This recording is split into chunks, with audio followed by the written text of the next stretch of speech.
sounds. It's a life torture. We knew something was not right. I mean, it was a progression. Robbie had been complaining of stomach trouble all summer long. The diagnosis happened in the very last days of September, the very beginning of October. And it wasn't, I couldn't put a pattern together or anything really consistent. And then he would get off the bus. So he's my first one that I put on school bus. And he gets off the bus and he's exhausted. And when I look at him, when I look in his eyes, I can just remember it looked like the light was going out in him. I ended up talking to the teacher's assistant, and we just started talking about what her symptoms were.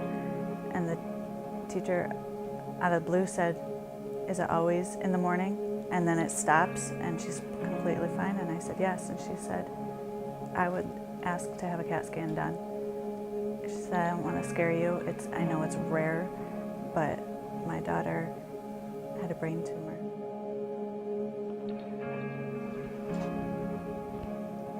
A very, very scary time. Very scary time. We were being led, and I was following. Because that's all I could do. I mean, I have to go and talk to every single doctor about the same thing. And, sometimes it's a lot easier to just talk to someone else who had that problem.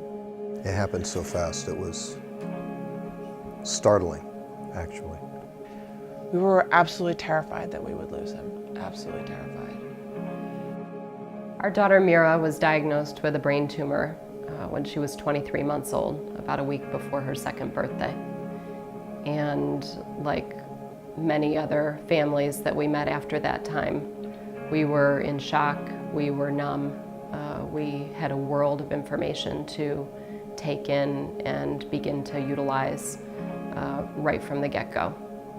And so we started Mira's movement after we lost Mira, after 2.5 years of treatment, because we wanted to help families to bridge some of the gap that existed in more rapidly learning about what they need to know and being able to make better decisions for their child.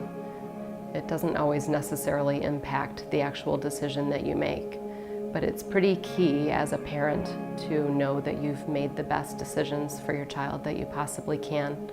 And even more so, I think, if you lose them, that you need to know that you did the best you could do. And so that's a lot of what's behind why we started Mira's movement. The support early on, that person-to-person support from somebody who's been there before, can't be overstated. The doctors are wonderful, but they're doing what they're doing. The nurses are great, but they deal with it every day, okay? It's not personal to them. It was just so wonderful when Christine came up to the hospital to visit us. It was just a couple of days after Robbie was in there, and a friend brought her up, and it was just this ray of hope.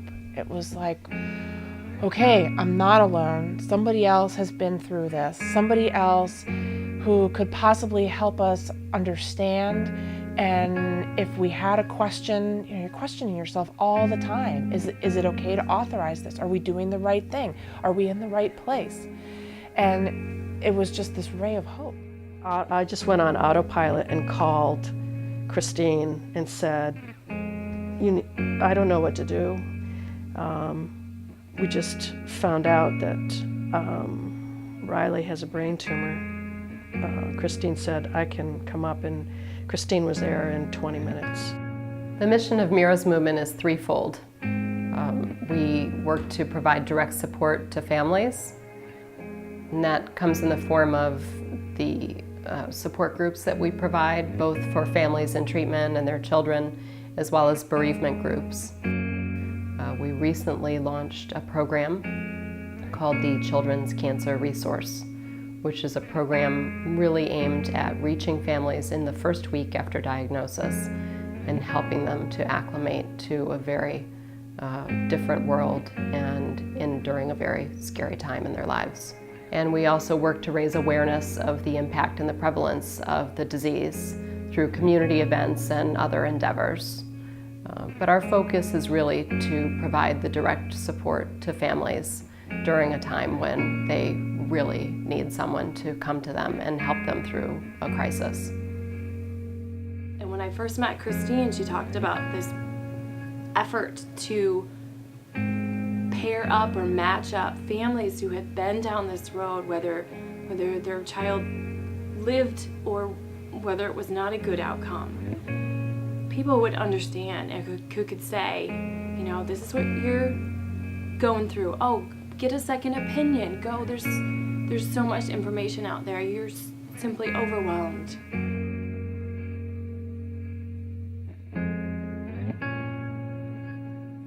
If you were trying to explain to someone what it's like for a kid your age to have a boo-boo in their head, what would you say to them about it? How would you tell them?